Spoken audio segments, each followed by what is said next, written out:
everyone, it's Angel. Welcome to my channel, and today I want to talk about something that's super important to me, and that is how food has become an essential part of my healing process, emotionally and physically, in my process of, dealing with mental health issues and trying to be the best version of myself possible. For those of you who don't know, I'm doing a 365 days of discomfort challenge on my Instagram and TikTok. And today I posted about how I went on a friend date with my roommates, and I talked about how food has been a really essential part of my healing process. We went to an omakase restaurant, which is basically like fancy sushi, like chef's choice sushi.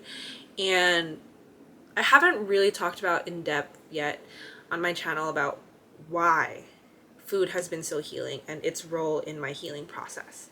So I want to talk about it. So I don't have a script or anything. I'm just kind of going off the cuff with this, but I have had a complicated relationship with food, right? I've struggled, trigger warning, with ED and body dysmorphia and a bunch of stuff from the time I was really young. I started dieting at like 6th grade. How old am I in 6th grade? Like 11, 12, something like that, maybe younger. And I've just gone through these highs and lows of like diet culture, body image stuff, like not being able to eat 3 meals a day, over exercise, all the things, right? And it's only really now in the last like 3 years that I've really tried to heal my relationship with food. I grew up in like the Y2K 2000s, like heroin chic era. And I'm also an Asian American. On top of, these Y2K standards, I also grew up with Asian beauty standards, which is basically a 00 or nothing. And I'm a thick lady.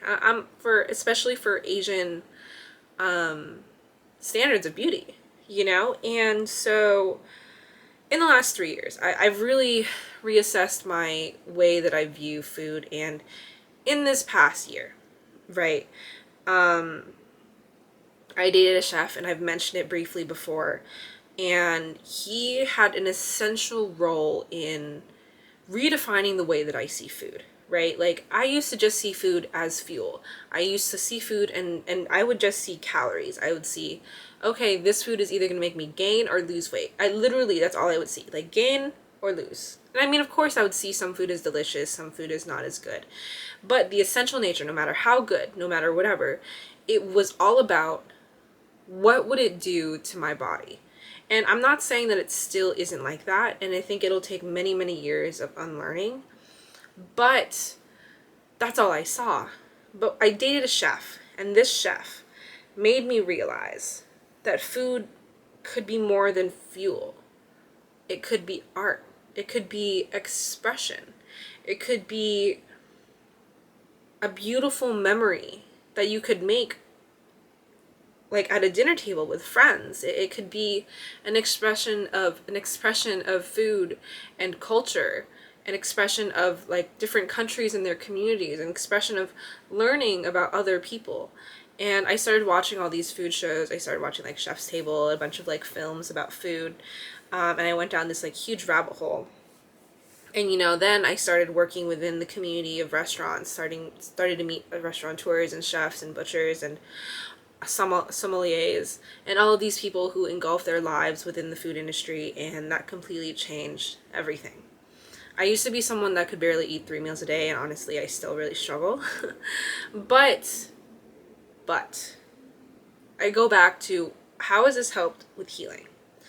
Well, I wondered that too. The thing is about humans is that no matter what, we have to eat in order to survive. And in my past, I would just use it as a mechanism to survive. That's it. It was just something that I did to stay alive, and that's pretty much how I processed. But I saw a way that food became a way that it can contribute beautifully to my life.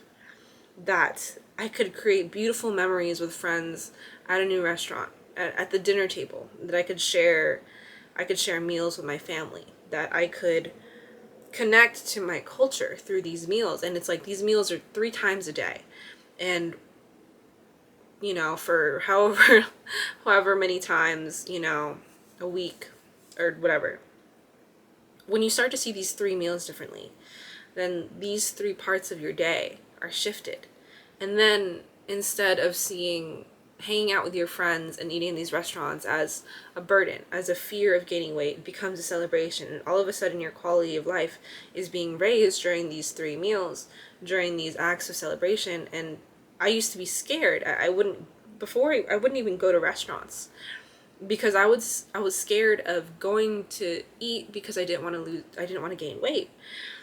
But now I'm excited to try new food. And then all of a sudden these memories of eating with people, it's not scary, it's beautiful.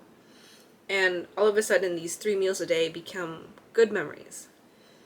And all of a sudden I'm not obsessing as much over my body, but rather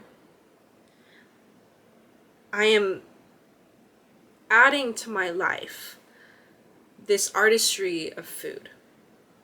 And all of a sudden, I meet these butchers, I meet these restaurateurs, I meet these people who show me, where the beef comes from, or showed me where their vegetables come from, show me the process as to which all of this food comes together on my plate. And all of a sudden, not only do I enjoy the food, I have gratitude for the people, for every person whose hands has touched this meal.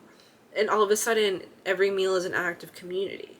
And all of a sudden, I am grateful for every single thing on this table and every single person that has worked so hard through their blood, sweat, and tears to get to this singular, I don't know, like, meal that I have in front of me. And I think these small acts of gratitude, again, elevate the way that I view my life, the way that I view the things that I eat, the way that I view the things around me, and how I realize that everything in life is so interconnected. And I find that in so many ways, when we find the source of the things that cause us pain, in many ways it actually is quite beautiful. In the way that food has caused me pain, and my fear of food, my fear of eating, seeing the source of where this food comes from became an act of healing, became an artistry, became a way that I could shift my perspective on the meals that I consume.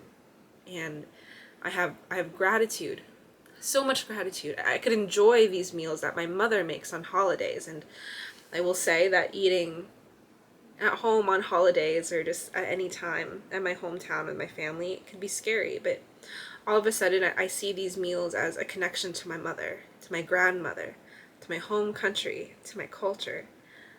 And wow, that's so freaking beautiful. I'm going to cry. And then you see food, I see food as like these beautiful mini sculptures, edible art. And I get to witness an art piece 3 times a day. And I know maybe it sounds a little silly, but life is so much about perspective, and there's so much power in shifting that perspective. And who cares what other people think if it brings you joy, if it warms your heart, if it makes you come alive, if it helps you eat.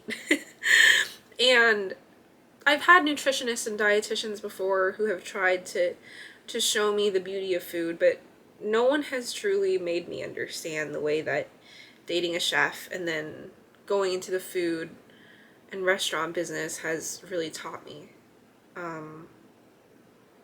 That food is beautiful, and food is more than fuel, it's life and a lifestyle. And now I want to explore restaurants and travel the world and eat delicious food and meet the people that make it and see where the food is sourced from. And it's beautiful. I want to watch all the films about food. I mean, there are a lot of ways to heal and a lot of different strategies, and sometimes you just have to follow your heart in the way that feels right. And the process of healing my relationship with food is healing my relationship with myself, with my body, with my family, with my culture, even my relationship with love. So you never know what parts of you turn to heal that can heal the other parts as well. As we are all interconnected as humans, we are also interconnected within ourselves. And you never know what healing a part of yourself will do for yourself as a whole. Thank you so much, everyone, for listening, and I'll talk to you tomorrow. I will talk to you tomorrow. I love you all and have a beautiful day, night, and life. Bye!